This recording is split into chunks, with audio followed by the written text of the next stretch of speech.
So we'll be doing an elementary school classroom in a slum, Stephen Spender. His tenure was from 1909 to 1995. He was a poet and English essayist. Spender had keen interest in politics, and so he declared himself as a socialist and pacifist. Pacifist is a person who loves peace. His work concentrated on themes of social injustice and the class struggle. As we had discussed yesterday also, it is about social injustice and the class struggle, where he wanted to remove these differences and create a better society. Then in this particular poem, An Elementary School Classroom in a Slum was published by Stephen Spender in 1964.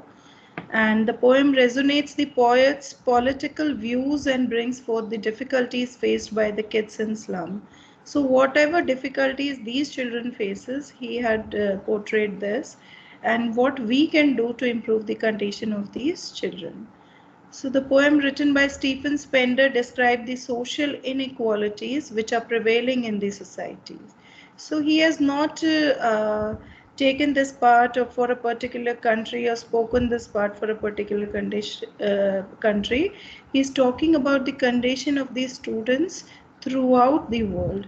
Where the students of an elementary school, which is situated in a slum area, is describing their condition, and the poet also wants to draw the attention of everyone towards these kids so that their life can be improved and they may get trained to become good citizens rather than criminals.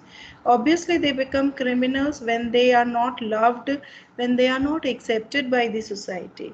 So slowly, just to gain the love of others, they want to be rich, they want to come out of these, and as a result, they take wrong steps and become criminals also sometimes.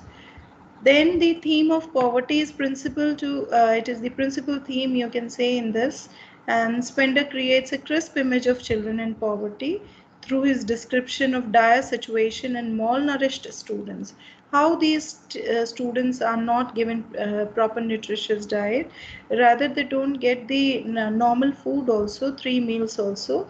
So it reveals a sad hidden segment of society that was prevalent throughout the world. So he is not commenting directly on any particular nation. Instead, he exposes the widespread neglect of children of all nationalities, races, and ethnicities. So he's talking it is a global question which he is referring to everyone. Spender believes this poetry is created through the oppressive power of capitalism.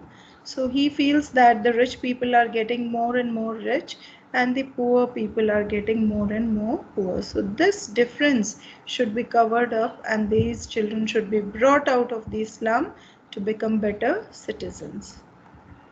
So this much is clear, children? Yes, ma'am. Yes, ma'am. Yes, ma'am. Yes, ma'am. Okay.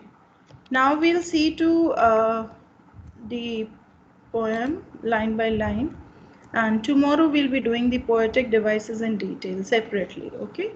So the poem starts, you can count the lines, there are 8 lines, and as I told you, the structure of the poem is uh, there are 4 stanza. Each stanza is composed of 8 lines. So 8 lines are there. First line is far, far from gusty waves these children's faces. Gusty waves are the breezy winds which are full of energy. So the faces of these children are far away from these gusty waves. So comparison is done here. Like rootless weeds, the hair torn round their pallor. So if you look at these children, they look like rootless weeds. They are unwanted in the society. Weeds are the plants which are grown on their own. You must have seen in the garden the grass kind of plants which grow near the trees. So gardener generally plucks them out because they are not required. Otherwise, they'll take the nutrition of the main tree. So they are removed. So these children are also like unwanted plants, and they are here. The hair torn round their pallor, and the hair are not neatly made. They are like falling on their pale faces. Pallor are pale faces, and as if they have not been torn apart. It looks like they are torn, they are untidy, they haven't been combed properly. So this way their hairs are falling on their faces. Then the poet is describing the children one by one. First of all, he describes a tall girl with her weighed down head. So this tall girl, who seems to be burdened by the poverty. It looks as if she is thinking what she has to do to overcome this, and that is why she has put her head down. The paper seeming boy with rat's eyes. Second child is a boy who is so thin and weak that he has been compared to a paper, a sheet of paper. If you look at it, it is so thin. So the boy has been compared to the paper. So he is also very thin like a sheet of paper. Then the boy's eyes, they are compared with the rat. Here also metaphor is used because like or as is not there. So rat's eyes, if you have seen a rat's eyes, you'll feel that he's continuously searching food, and it reflects a lot of greed in the eyes of rats. In the same way, this boy's eyes are also full of greed, and it feels like he wanted to achieve everything, he wanted to get everything, but he is unable to get. So this kind of greed can be seen in the boy's eyes because he's so thin, he must be hungry, and he also must be thinking about food. Then the third child is the stunted, unlucky heir of twisted bones, reciting a father's gnarled disease, his lesson from his desk. So here we can see that there is another boy who is inherited. This boy has inherited a disease from his father. It is a stunted bone disease, which in common language, if you say it is rickets, you must have heard it is because of deficiency of vitamin D. So this disease he has, and he has got this disease from his father. So it has been passed from father to the child, and this boy is sitting on the bench and reciting his lesson from his desk. So you can just imagine the boy, because he could not stand properly, his bones are twisted, he is sitting on the bench and reciting the lesson which has been given by the teacher. At back of the dim class, now the class is very dark, dim, and at the back one small boy is sitting. He is unnoted, sweet and young, and the poet finds him very sweet and young. So he looks at that boy and he could hardly see him because the class is very dark. He could see his eyes, but his eyes are clearly visible. He could see his eyes, and in those eyes he could see that there is a dream. So his eyes are bright and full of dream. He was not paying attention to the class at all because he was thinking of squirrel's game in tree room other than this. So it seemed as if he was rather interested in playing with the squirrels in the tree house. Clear? This stanza is clear, children? Yes, ma'am. So how many children Yes, we ma'am. had discussed in this? The first one is Tall girl. Tall girl. tall girl. Why she has a weighed down head? Because of poverty. Because of poverty. Very good. The second child is? Paper seeming boy. Okay. What do you mean by paper seeming boy? Ma'am, he seems to be thin as paper. Very good. Then the third child?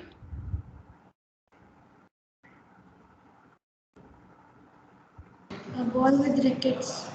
A boy with rickets or stunted bones disease. He is having a gnarled disease, a stunted bones disease. Okay. Then the fourth one, from where he has got this disease? Inherited from his father. From his father. Very good. Then the fourth child?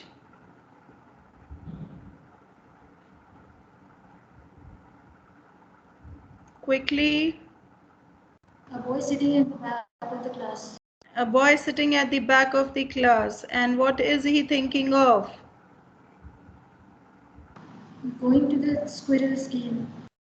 He wanted to enjoy with the squirrel. He wanted to go out and play with the squirrels. Clear? So this stanza is completely clear. Yes, ma'am. Ma'am.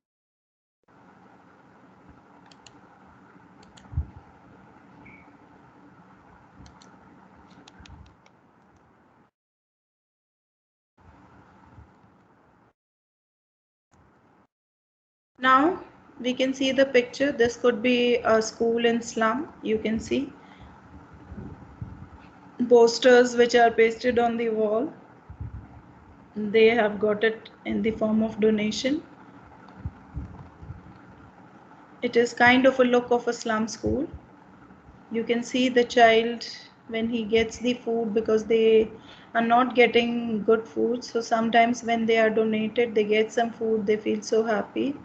Stunted growth, that means proper growth is also not there. The children are not even having proper clothes. Then we can see the disease, like the father, the son is also having.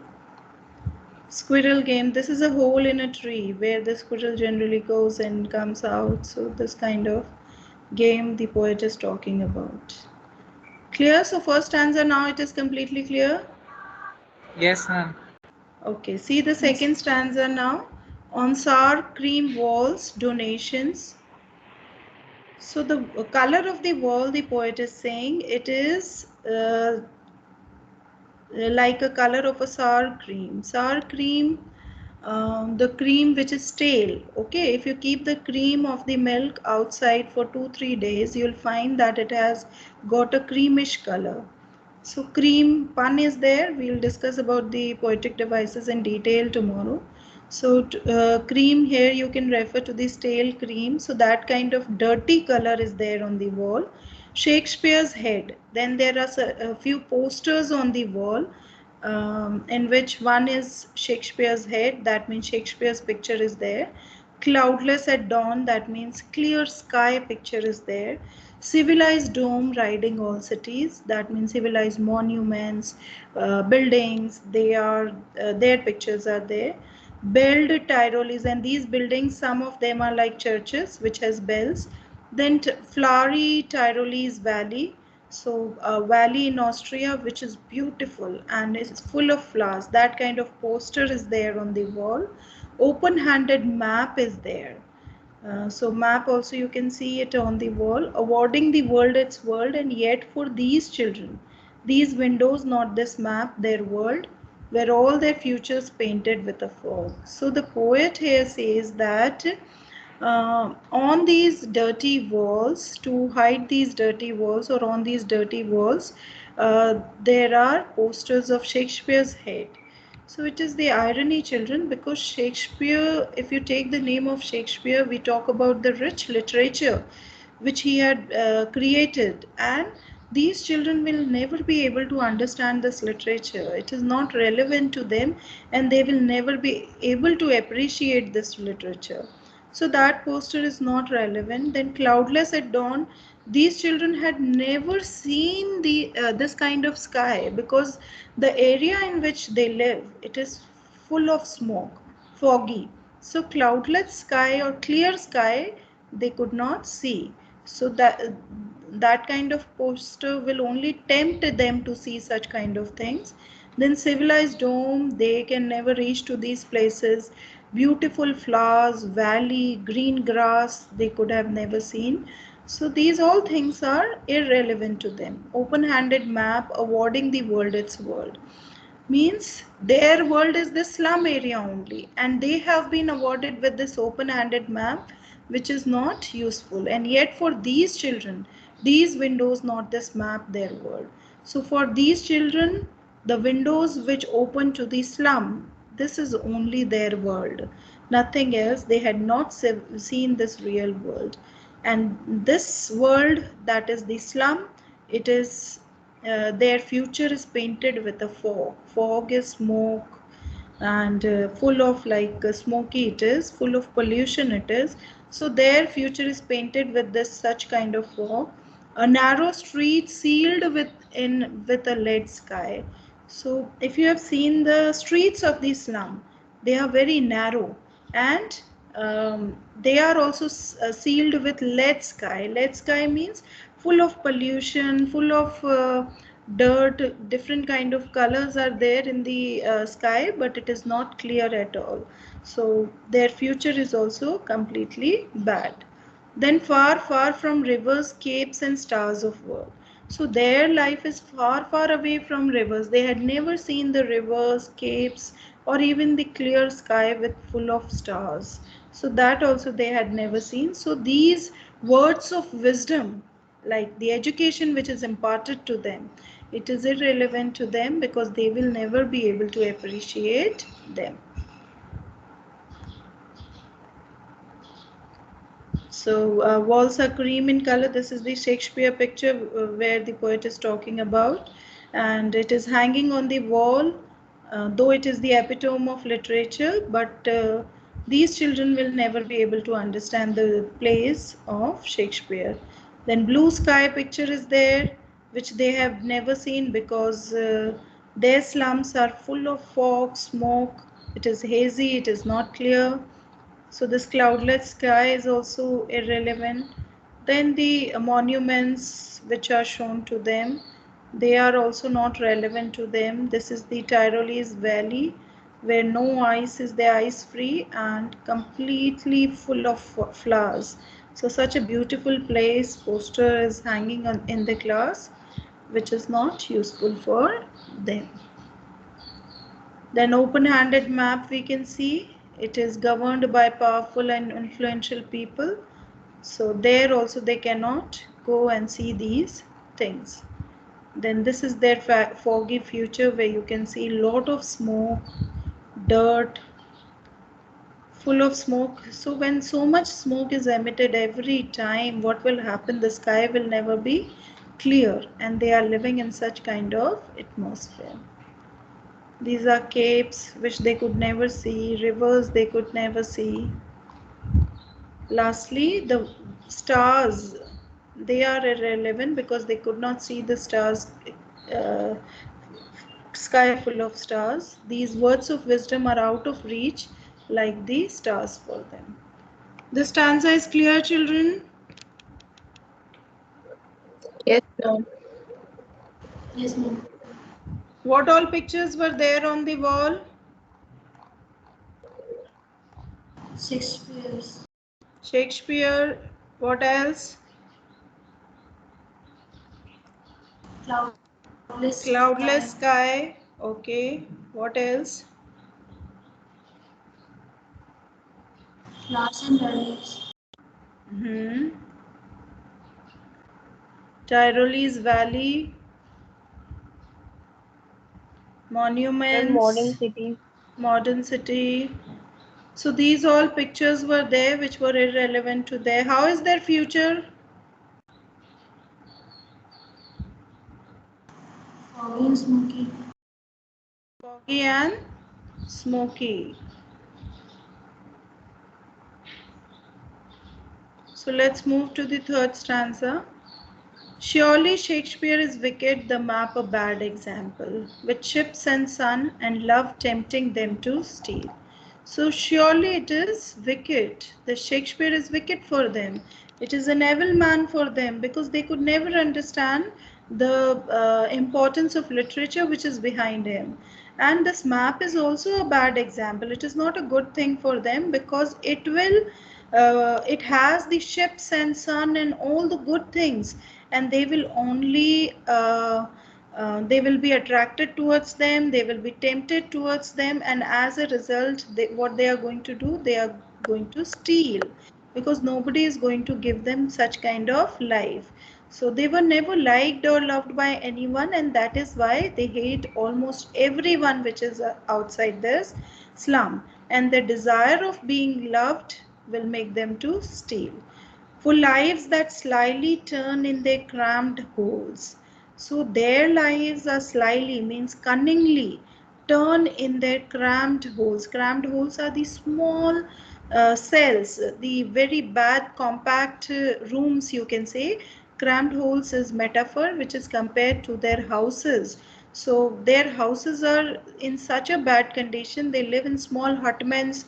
They are and they have started adjusting to it. Why? Because the high class people wanted them to live in such a place, so slowly they are also used to it and they are living in such places. From fog to endless night. Now their morning starts from fog, lot of smoke is there, and endless night, because whole day they are not able to see the sunlight at all. So they can never see the clear sky. As a result, sunlight does not reach them, and that is why they are suffering from so many diseases. Then on their slag heap, so on their weak bodies, what is happening? These children wear skins peeped through by bones. So if you see them, they are so thin that their bones are visible through their skins. So in such a bad condition they are. Only a thin layer of skin is there on their body, no fats, no muscles, proper nothing is there, and that is why we could see the bones clearly. These kids generally suffer from malnutrition. That is why their condition is like this. And spectacles of steel with mended glass, like bottle bits of stone. So the spectacles which they are wearing, they are mended. They are you can say because they are made up of broken glasses, they are thrown by the rich, they pick it up and they mend them, they stick the glass, and this glass is compared to bottle bits on stone.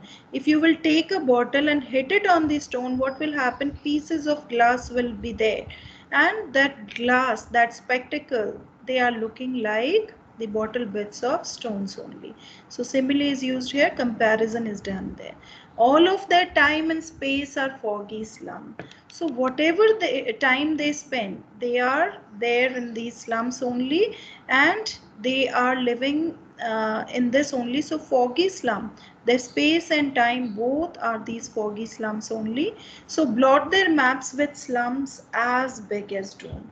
Now slowly what is happening, in place of decreasing, these slums should be decreasing, people should take steps, or government should take steps to decrease them, but it is not happening. It is continuously getting bigger and bigger, and they will destroy the future of these children, and it is very difficult for these kids to escape from these slums, because they are living under the poverty line, and only poverty and death is to be found here. So that is why the poet is saying that the whole world map is blotted. It is having, these slums are like blots or spots on the world map, and here it is as big as Doom. Doom is the last day, that means death.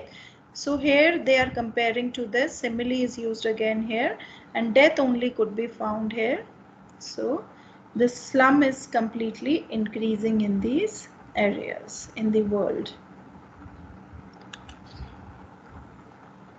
You can see the small cramped holes, small houses of these people in the slum area, children, small and dark rooms. Then you can see the weak children working. Then peeping bones, you can imagine.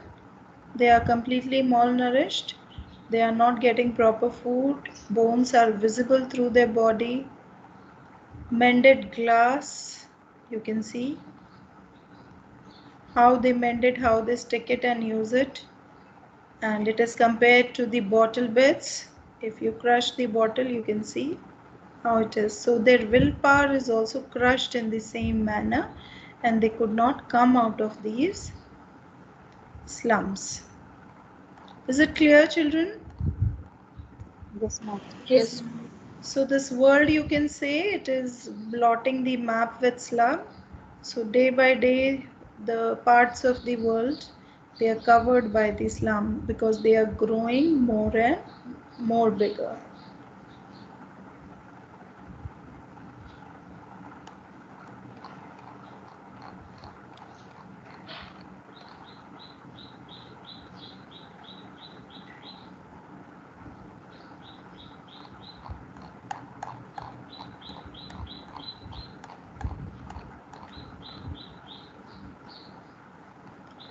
This is the last stanza. Unless governor, inspector, visitor, This map becomes their window, and these windows that shut upon their lives like catacombs. So now in the last stanza, as I told you, the poet becomes optimistic. He has a hope that people in authority, people in power will bring the changes. And he not only tells the governor, the government, or the officials, he also tells the visitors like us, people like us, they should also make this map, the world map, a reality for these children. So he requests this map becomes their window, and these windows that shut upon their lives like catacombs. Catacombs are the graves. Okay, in cemetery you have graves. So in those graves there is no light at all, and it is completely dark. So the poet is requesting that changes should be brought in them, and this map should be made a reality for them. And there is a need to break the restrictions which are put on them due to poverty and lack of resources. So we should try and provide them the opportunities, and we should provide them with the food and all the other things. So that is why he wants the governor and public to help these kids in achieving their dreams. Break, oh break, open till they break the town, and show the children to green fields. So further the poet says that um, this will if you will break these shackles, these chains, then what will happen? These children will be able to go in green fields and make their world. So they'll be azure, run azure on gold sands. Azure is a clear blue sky, and on golden sands, that means in the golden on the sands which are there under the clear sky, they can run on them and let their tongues run naked into books, the white and green leaves open. So he also says that this will make their future bright, and he also wants these kids to experience the sands and the beauty of nature, as this will lead to gain knowledge. And then they will go through the white and green leaves. These white leaves depict books so that they can do study, they can get education, and green leaves, that means that shows nature, which is very important for them to get sunlight, to roam in the green fields. This will make their life better, and this will then result in their progress, and they will be able to paint a bright future for themselves. That is why history theirs whose language is the sun. So history, they can create the history when they will get the proper sunlight and proper growth will be there, then they can paint a bright future for themselves. Clear, children? Yes, ma'am. Okay, Yes, so this much we'll do it today, and tomorrow we'll continue with the poetic devices.